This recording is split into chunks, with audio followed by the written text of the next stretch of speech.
आप सभी को मेरा हार्दिक प्रणाम, नमस्कार। आज छोटी दीपावली है और इसको नरक चतुर्दशी भी कहते हैं। दरअसल सहज योग में एक बात बताई गई है कि आप कभी भी व्रत उपवास करने की आपको ज़रूरत नहीं है। अगर आपका सहस्त्रार खुल गया है, आपने अपने आत्म तत्व को प्राप्त कर लिया है, तो कहते हैं ना कि भगवान जो हैं विष्णु, वह चेतना है और माँ आद्य शक्ति जो उनके साथ है, महालक्ष्मी है, जिस भी स्वरूप में है वह शक्ति है। प्रभु ने हमेशा शक्तियों को लेकर के अपने कार्यों को सिद्ध किया है श्री कृष्ण अवतार में। तो इसकी भी एक ऐसी घटना मानी गई है कि सभी लोग जैसा कि जानते ही हैं कि नरकासुर जो है वो एक ऐसा राक्षस था जिसने पृथ्वी पर आतंक मचा दिया था और सब त्राहिमाम करने लगे थे, क्योंकि उसने सभी देवताओं की पुत्रियों का हरण कर लिया था। लगभग 16,000 जो देव कन्याएँ थीं वो उसकी गिरफ्त में थीं। और यह जब वो गुहार लगाई भगवान से, तो ईश्वर को तो वो बहाना था कि वो शक्तियाँ भेजी गई थी और उसी से नरकासुर को भी मारना था। लेकिन नरकासुर को यह वरदान मिला था कि वह केवल अपनी माता के द्वारा ही उसका हनन होगा, उसके अलावा उसको दुनिया में कोई मार नहीं सकता था। तो उसकी माता का पता जल्दी सबको लगता नहीं था। लेकिन ऐसी एक कथा है कि वो भूदेवी की ही संतान थे।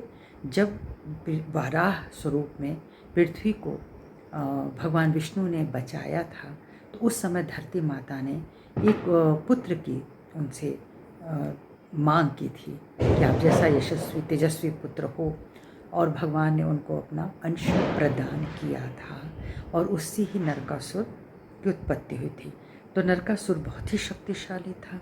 आप सोचें कि कहते हैं कि भगवान विष्णु को लड़ाई करते करते करते करते पूरी रात बीती थी, जो आज की 14 मानी जाती है, और वो पूरे अगले दिन दोपहर तक कहते हैं कि सूर्य उदय होने के भी बाद तक सिर चढ़ाया था, तब तक भगवान का उसके साथ युद्ध होता रहा था। अंत में भगवान ने सत्यभामा जी के साथ, जो कि पृथ्वी पुत्री मानी जाती हैं और उनकी माँ मानी जाती हैं, वो भूदेवी मानी जाती हैं, यह सब प्रभु की लीला है। जब जिनको उनको नष्ट करना होता है उस तरह के वो तरीके ढूंढते हैं, क्योंकि उनको भी माया रचनी पड़ती है। तो इस तरह से वो सत्यभामा जी के साथ मिल करके, तो भूदेवी के स्वरूप है वो, तो वो उनकी माँ ही कहलाई और इस तरह से उन्होंने उनका वध किया था। तो इस खुशी में भी उस पूरी दोपहर के बाद जो है वो जो खुशी मनाई गई नरकासुर को मारने का, तो रात में दीपावली मनाई गई और इसकी भी एक इस तरह से कथा है। अब बात यह आ रही है कि सहज योग में श्री माता जी ने कभी एक बार सबको बुलाया, और विशेष तौर से विवाह शक्तियों को, कि इस दिन पूरे समय तो आप लोग कभी भी व्रत मत करें। आप व्रत उपवास का कोई अर्थ नहीं है, क्योंकि जिस चीज़ के लिए आप संकल्प करते हैं, उपवास करते हैं, व्रत करते हैं, उस सब के लिए मैं आई हूँ और वो सब आपने अपनी इच्छाओं को पूर्ति कर ली है। अब केवल एक ही दिन रहता है जब भगवान भी थकते हैं युद्ध से, नरक से युद्ध करते करते, तो आप लोग उस दिन का जो है वो सुबह देर में उठिए और पूजा पाठ मत करिए, ध्यान मत करिए, आराम से रहिए, देर तक सोते रहिए, क्योंकि वो नरक का द्वार खुला हुआ है और जब युद्ध हो रहा है तो फिर भगवान कहाँ कब किसको उठा के पटकेंगे पता ही नहीं चलेगा। यानी नरक का द्वार खुला हुआ है, तो उसमें आपको सावधान रहना है, आपको बीच में नहीं आना है, ध्यान नहीं करना है। तो उस एक दिन के लिए माँ ने कहा कि आप दोपहर तक उपवास कर लीजिए, और उस नहीं तो वो कहते हैं कि जल में और खाने की चीज़ों में भी राक्षस घुस जाता है।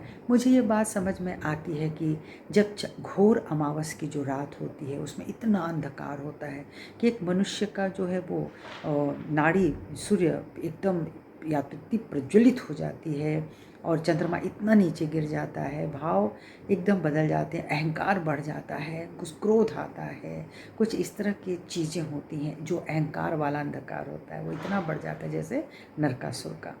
तो उससे बचने के लिए यानी हमको खाना नहीं चाहिए और कम से कम अल्प आहार में रहना चाहिए, और पूजा पाठ के लिए नहीं बैठना है, क्योंकि यह काल नर्क द्वार के खुले होने का काल होता है। इससे हमको बचना चाहिए। इसलिए सहज योग में विधान है कि 12 बजे तक आप कुछ ना खाएं। लेकिन हाँ, कोई बहुत बीमारी है या बच्चा है जो नहीं खा सकता, कहने का अर्थ है कि अपनी चेतना के जो अंधकार हैं, जो अमावस में बहुत बढ़ते हैं, और वो भी इस घोर अमावस के समय, इस मास के, उससे बचने के लिए ही यह विधि दी गई है। तो इसको अपने विवेक अनुसार समझ के, अपने सामर्थ्यानुसार समझ के ही कार्य करना चाहिए। क्योंकि आज मेरे पास दिन भर में कई लोगों के इस पर प्रश्न आए हैं कि मैं क्या करूं। मैंने कहा जहां आप हैं वहीं पर मैं हूं, लेकिन हाँ, बस बता सकते हैं कि अभी अपना अपना विवेक है। और इस तरह से जो युद्ध हुआ था उसमें भगवान श्री कृष्ण नरक में ही सबको भेज रहे थे। तो वो नरक का द्वार खुला रहता है 12 बजे तक। दोपहर तक जब ये युद्ध समाप्त हो जाता है तो फिर ब्लेसिंग्स ही ब्लेसिंग्स हैं। फिर आप आनंद मनाइए, दीपावली मनाइए। ठीक है, सभी को मेरा प्रणाम। जय श्री माता जी।